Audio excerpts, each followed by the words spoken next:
शिक्षकों के बीच का। तो आज शिक्षकों को जो पे ग्रेड मिलता है 4200 रुपया मिलता है लगते हुए, और उनको आज वेतन जो मिलेगा जब अपनी ड्यूटी प्रारंभ करेंगे उसी दिन से उनको 1500 रुपया रोज, यानी कि 45,000। शिक्षा मित्र के संगठन में कुछ ऐसे लोग हैं जो नहीं चाहते हैं कि शिक्षा मित्रों का समायोजन और शिक्षा मित्र साथी लगातार प्रयास करते रहते हैं, लेकिन वो लोग ऐसे लोग हैं जो उसमें भी विघ्न डालते हैं और उनके प्रयासों को और उनके कोशिशों को डीमोटिवेट करते हैं। इसी वजह से शिक्षा मित्रों को लगातार समर्थन नहीं मिल रहा है। इन सभी बातों को लेकर क्या कुछ कहा है शिक्षा मित्र साथी ने, आज के इस वीडियो में आप लोग सुन पाएंगे। वेतन बोल लेंगे और इसके बाद इंक्रीमेंट लगते हैं, महंगाई लगती है। तो इस तरह से जो शिक्षक 2018 में भर्ती हुए उन शिक्षकों को लगभग 55,000 58,000 रुपया वेतन मिल रहा है। वही शिक्षा मित्रों को उसी समय से 2017 से मात्र 10,000 रुपये दिया जा रहा है। उनको आज तक एक भी रुपए की बढ़ोतरी नहीं की गई।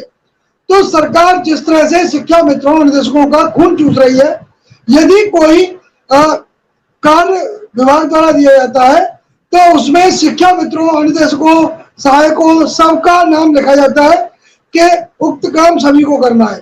यदि विद्यालय खोलना हो किसी अन्य कार्य दिवस में, यानी रविवार को या किसी कार्य दिवस में, तो वहां भी सबको बुलाया जाता है।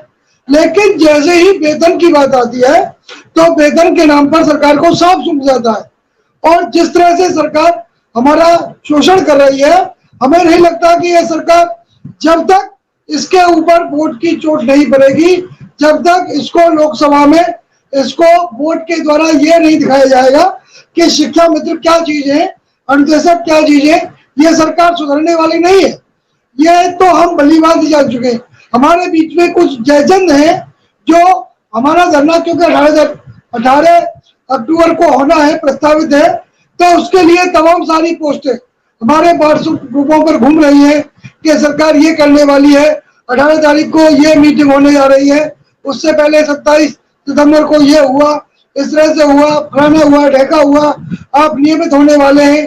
कुछ लोग कहते हैं कि यदि आप धरना नहीं करेंगे तो सरकार कुछ सोचती है और आप धरना कर देती है तो इसलिए सरकार बिगड़ जाती है। तो इस तरह का प्रपंच रचा करके हम स्वयं, हमारे लोग अपने ही लोगों को रोकने का प्रयास करते हैं और रोकते हैं।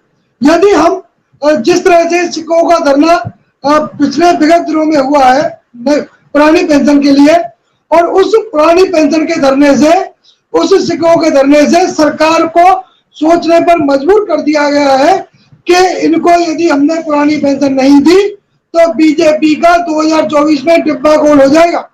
तो इसी तरह हमें भी शिक्षा मित्रों और निदेशकों को एक साथ एक मंच पर आते हुए अपनी आवाज को बुलंद करना चाहिए और अपनी आवाज दूर तक पहुंचानी चाहिए, जिससे कि सरकार को यह लगे कि यदि हमने इन लोगों की बात नहीं मानी तो यहाँ भी कुछ ऐसा हो सकता है कि हम फिर, जिस तरह से बीजेपी सरकार पिछले 14 वर्षों में, पहले 14 वर्षों के वनवास के बाद आई थी, हो सकता है अब की बार 28 वर्ष के वनवास के बाद आए।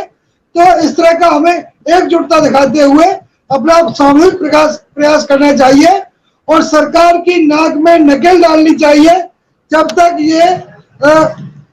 तक ये चुनाव नहीं होते। हमें रोजाना सरकार से आग्रह करना चाहिए, अन्य विनय करनी चाहिए, क्योंकि यदि हम रोजाना रोएंगे, यदि रोजाना सरकार से मांगेंगे और साथ ही साथ ये भी धमकी देंगे कि यदि आपने हमारी